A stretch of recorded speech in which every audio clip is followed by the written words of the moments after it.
45장 관우와 공명에 목숨을 건 내기. 방통이 조조의 진영에서 벗어나 주유에게로 향하려던 때예요. 방통의 뒤에서 한 사람이 방통의 어깨를 잡으며 속삭였어요. 무서운 놈 같으니 조조의 배들을 묶어놓고 모조리 불태워버리려고 작정을 했구나. 방통이 소스라치게 놀라 뒤를 돌아보니 그는 다름 아닌 방통의 오랜 친구 서서였어요. 방통은 놀란 가슴을 쓸어내리며 주위를 둘러보고는 서서에게 사정했어요. 누군가 했더니 자네였구려. 이복의 친구, 이번 일은 강동 백성들의 목숨이 달린 일이네. 불쌍한 백성들을 생각해 제발 조조에게는 비밀로 해주게. 서서가 입을 삐죽대며 비아냥거렸어요. 전하의 방통이 나에게 사정을 다 아는군. 그럼 조조의 100만 대군은 죽어도 좋단 말인가? 방통이 서서의 눈치를 살피며 조심스럽게 물었어요. 자네는 조조에게 우리의 작전을 일러 바칠 셈인가? 서서가 대답했어요. 아니, 나는 조조를 위한 일은 절대 하지 않을 것이라 유비 장군에게 맹세했네. 하지만 싸움이 벌어지면 조조의 군대는 불바다가 될 것이고 그렇게 되면 나도 살아남기 힘들 것이네. 그러니 자네는 내가 이곳을 벗어날 수 있는 방법을 알려주게. 방통이 화난 표정을 지으며 고개를 끄덕였어요. 알았네. 가르쳐 주겠네. 말을 마친 방통이 서서의 귀에다 대고 한참을 속삭이니 서서의 입가에 미소가 지어졌어요. 다음 날 조조의 진영에 소문이 퍼져나가니 그 소문은 바로 허창에 반란이 일어났다는 것이었어요. 조조는 처음에는 소문을 의심했지만 많은 사람들의 입에 오르내리자 그의 책략가들을 불러놓고 소문에 대해 물었어요. 내가 허창을 비운 사이 반란이 일어났다고 한다. 소문을 믿을 수도 없고 무시할 수도 없으니 이 일을 어찌하면 좋으냐.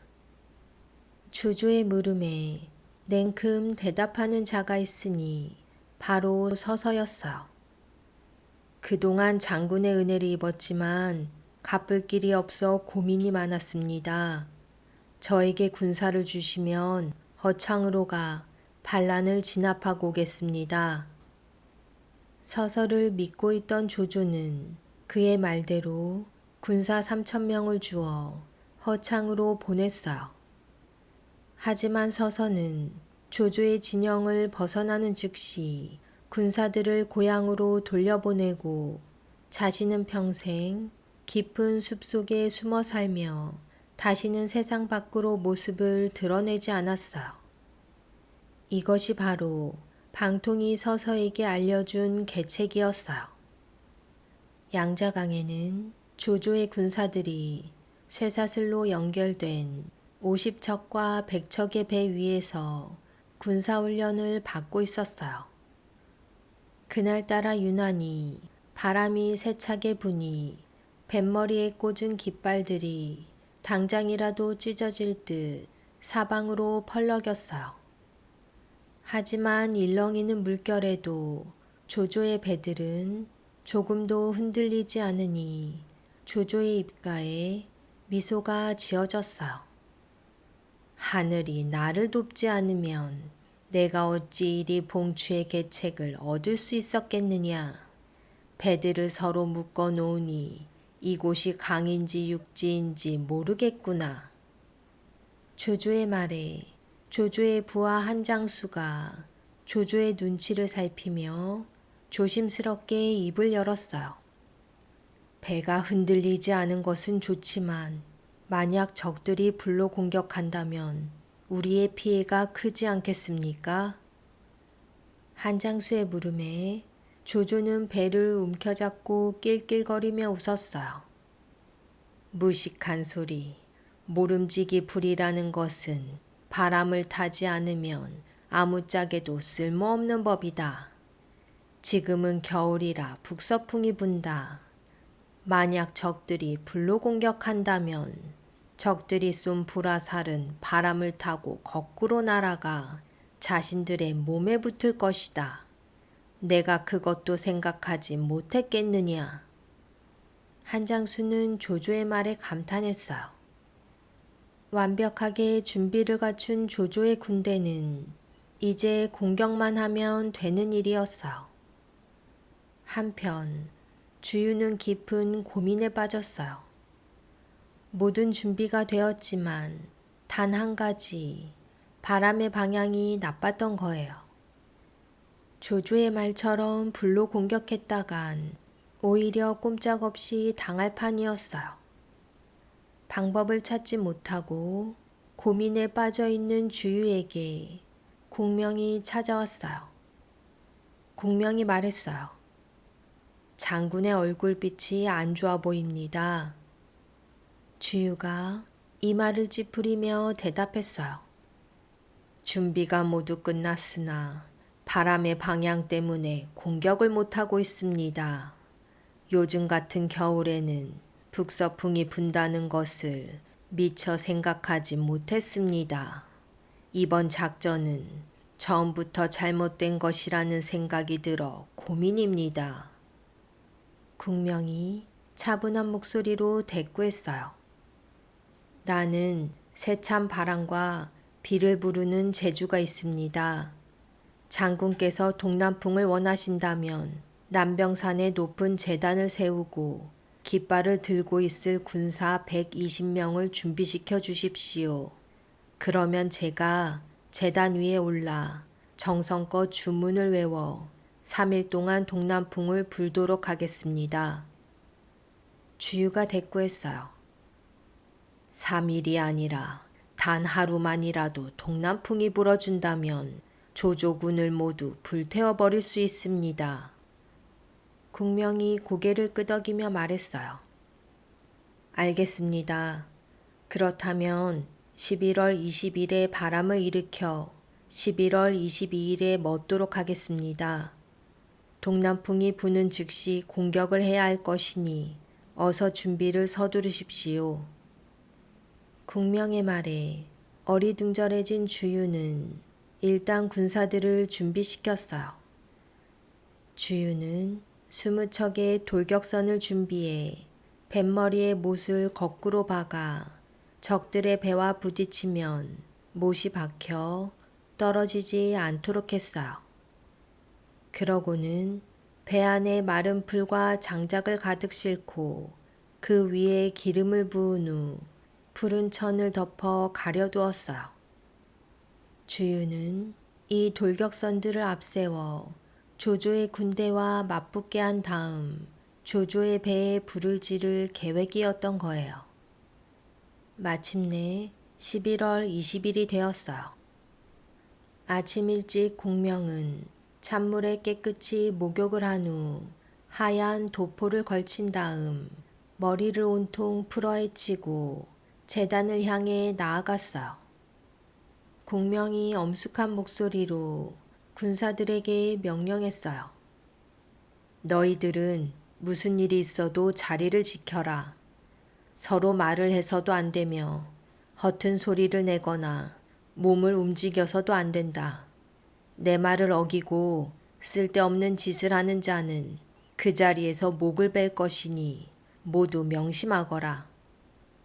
군사들이 일제히 고개를 숙여 공명의 명령에 대답하고는 깃발을 들고 공명의 주위를 둘러 반드시 섰어요. 공명은 천천히 제단에 올라 깨끗한 물 한 그릇을 떠받치고는 두 팔을 들어 하늘을 보며 주문을 외치기 시작했어요. 그렇게 아침 내내 공명이 빌고 또 빌었지만 동남풍은 불지 않았어요. 어느덧 해가 지고 밤이 되었어요. 막사 안에서는 동남풍이 불기만을 기다리던 주유가 퉁명스럽게 툴툴댔어요. 우리가 공명에게 속은 것이 분명하오. 이 추운 겨울에 공명이 무슨 수로 동남풍을 불게 한단 말이오. 주유의 말에 노숙이 대꾸했어요. 공명은 절대 거짓을 말하는 사람이 아니니 조금 더 기다려보세. 그렇게 밤 12시가 되자 갑자기 맑은 하늘에 스산한 바람 소리가 들리더니 막사 주변에 꽂아둔 깃발이 조금씩 흔들리기 시작했어요. 이 모습을 본 병사 한 명이 주위의 막사 안으로 뛰어들어와 소리쳤어요. 장군님, 동남풍이 불고 있습니다. 병사의 말에 깜짝 놀란 주유가 막사 밖으로 뛰쳐나가 보니 정말이지 동남풍이 불고 있었어요. 게다가 온 사방을 휩쓸 만큼 세찬 바람이었어요. 바람에 펄럭이는 깃발을 보자 주위의 온몸에 소름이 돋았어요. 바람까지 다스리는 것을 보니 공명은 귀신임에 분명하다. 우리가 조조를 무찌르고 나면 그는 분명 우리에게 해가 될 것이다. 주유는 그의 부하장수 정봉을 급히 불러들여 명령했어요. 지금 당장 남병산으로 올라가 공명의 목을 쳐라. 정봉이 수십 명의 군사를 거느리고 남병산으로 올랐으나 그곳의 공명은 보이지 않았어요. 정봉이 제단을 지키던 병사에게 물었어요. 제갈공명은 어디 있는가? 병사가 대답했어요. 아까 제단에서 내려와 나루터 쪽으로 가셨는데요. 정봉은 급히 나루터로 내려가 그곳을 지키던 병사에게 물었어요. 제갈공명은 어디 있는가? 병사가 대답했어요. 어젯밤부터 저기 남쪽에 작은 조각배 한 척이 떠 있었는데 공명 선생은 조금 전 그 조각배를 타고 떠나셨습니다. 정봉이 벌개진 얼굴로 소리쳤어요. 대체 어느 놈이 공명을 태워주었단 말이냐? 안 되겠다. 서둘러 쫓아가야겠다. 정봉은 배 한 척에 군사를 싣고 공명이 떠났다는 방향으로 급히 노를 저었어요. 이윽고 멀리 조각배 한 척이 보였어요. 정봉은 조각배에 가까이 다가가 소리쳤어요. 공명 선생, 잠시 기다리시오. 주유 장군께서 전하시는 말씀이 있습니다. 정봉의 외침에 공명이 대답했어요. 그대는 돌아가 주유 장군께 전하게. 공명은 주유 장군이 나를 죽일 것을 알고 미리 준비시켜둔 조자룡의 배를 타고 떠났다고 말일세.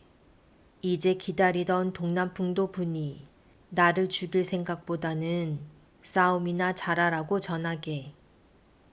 공명의 말에 공명을 죽이려던 자신의 마음이 들킨 것을 안 정봉은 공명의 배 가까이로 더욱 세차게 노를 저었어요.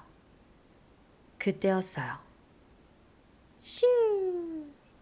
바람을 가르는 소리와 함께 정봉이 탄 배의 돛줄이 화살에 맞고 끊어졌어요. 그와 동시에 돛이 물 위로 떨어지니 배는 빙그르르 돌며 공명이 탄 배의 반대 방향으로 기울어졌어요. 나는 조자룡이다. 너의 목을 뚫으려 하다 돛줄을 끄는 것이니 살고 싶으면 조용히 돌아가거라. 조자룡의 외침에 얼굴이 하얗게 질린 정봉은 한마디도 하지 못하고 공명을 보내줄 수밖에 없었어요. 정봉은 그 길로 주유를 찾아가 제갈공명의 말을 전했어요. 주유가 고개를 떨구며 혼잣말처럼 중얼거렸어요. 제갈공명이 나를 가만두지 않겠구나. 주유가 깊은 한숨을 내쉬자 노숙이 다그쳤어요. 지금은 공명과 실랑이를 벌일 때가 아니라 조조와의 전쟁에 집중해야 할 때이네. 노숙의 말에 주유가 고개를 끄덕이며 장수를 불러 모았어요. 오늘 저녁 해가 지면 총공격할 것이다. 먼저 감령은 거짓 항복한 재중을 데리고 오림으로 가 그곳의 양식 창고에 불을 질러라. 대사자는 군사 3,000명을 데리고 조조 군대의 후방으로 가 뒤늦게 조조군을 도우러 오는 군사들을 가로막아라. 장수들에게 명령을 내린 주유는 마침내 황계를 불러 명령했어요. 장군은 20척의 돌격선들을 거느리고 항복하는 것처럼 조조에게가 불을 지르시오. 황계가 고개를 끄덕이며 대꾸했어요.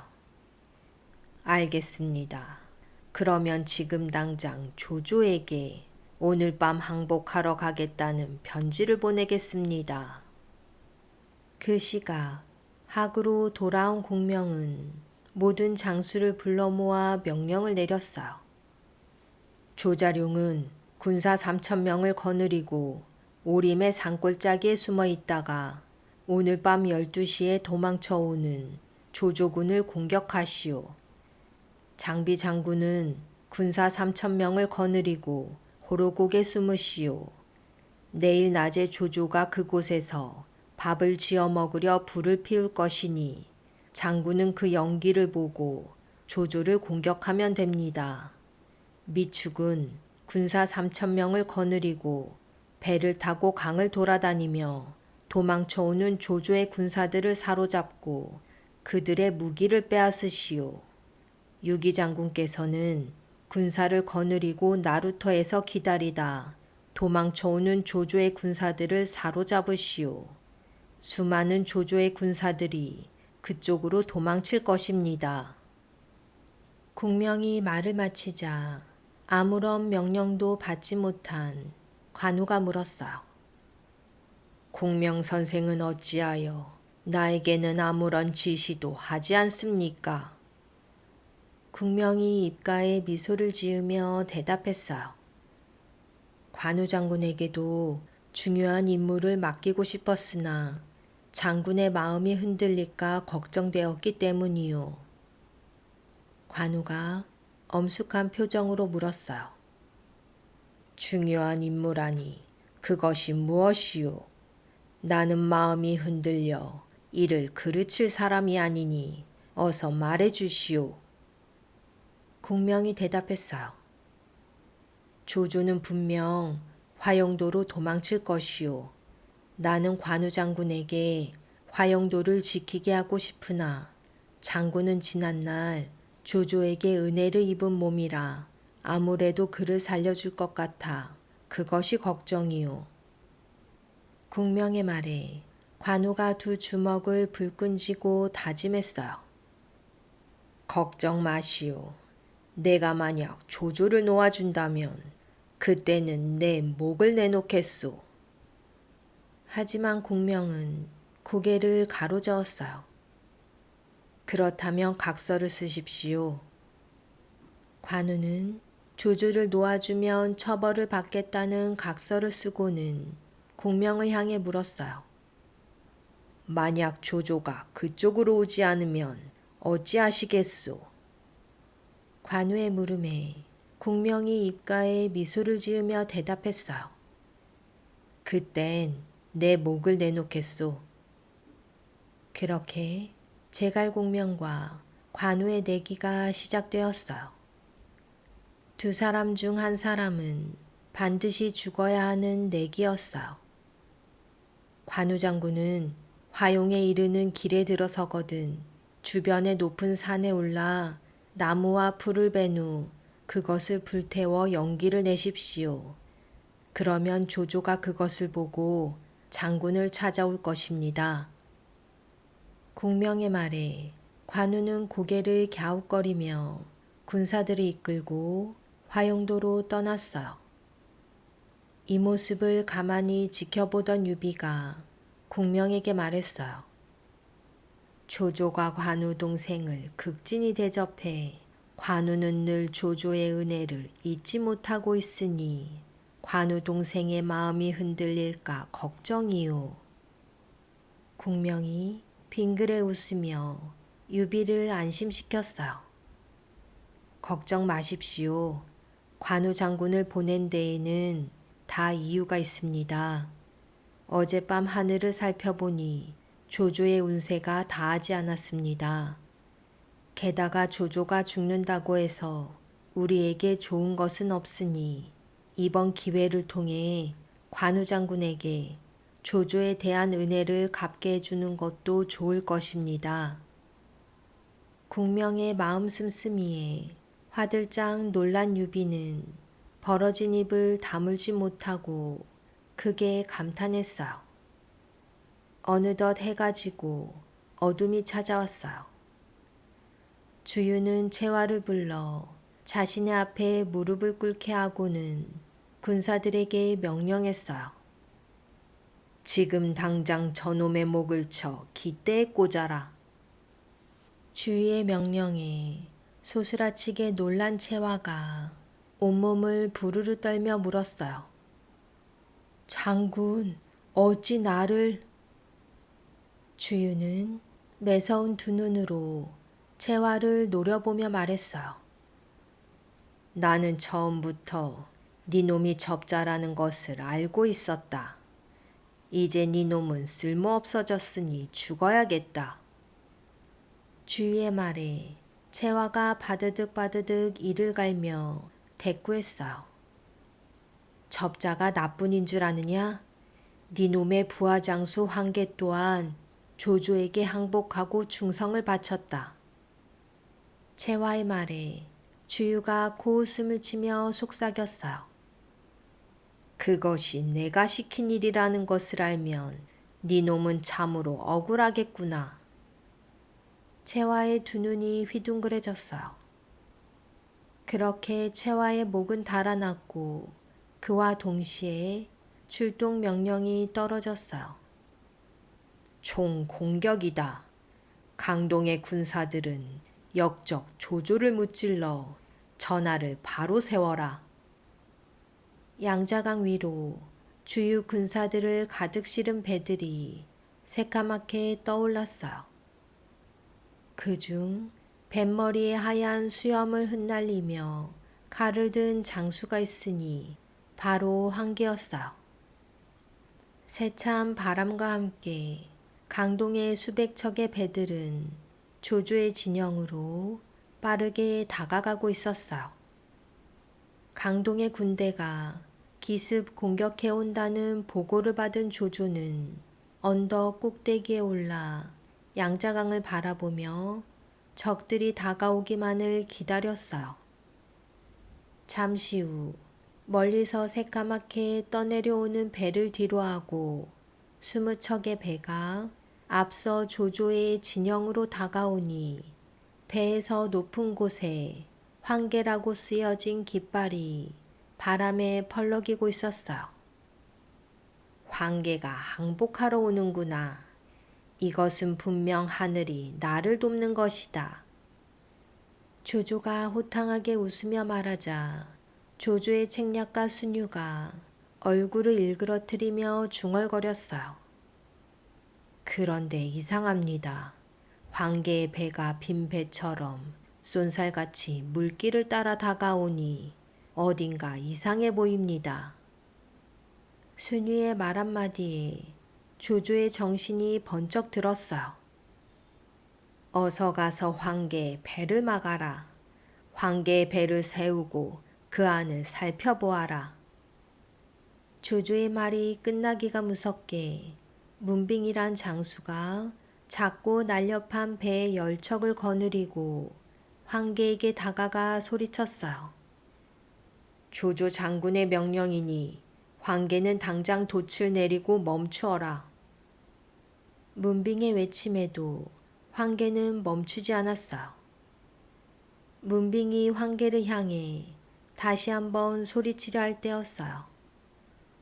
슝! 바람을 가르고 날아온 화살이 문빙의 가슴을 뚫으니 문빙은 그 길로 물속으로 처박혀 물고기밥이 되고 말았어요.